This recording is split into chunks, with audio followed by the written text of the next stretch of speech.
আমি আবিরকে পছন্দ করি। যে মুহূর্তগুলো আমি তার সাথে কাটিয়েছি সেই মুহূর্তগুলো ভোলার মতো না। ও খুব স্পেশাল।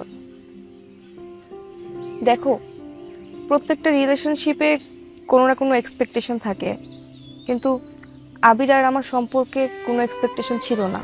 It's pure. এবার এই অনুভূতিটাকে আমি ভালোবাসা বলবো না বিয়ের কথা ভাববো জানি না, তবে এই ফিলিংসটা আমি নষ্ট করতে চাই না।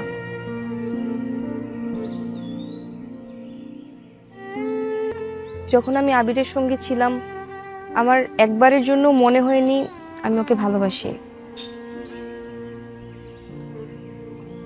আর বিয়ে, সেটা তো অন্য ব্যাপার।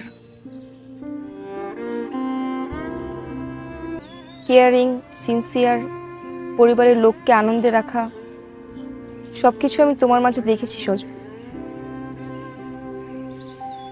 তাই ভেবেচিন্তে যে সিদ্ধান্তটা নিয়েছি সেই সিদ্ধান্তের কথাটা আজ তোমায় বলতে এসেছি। You are my right choice.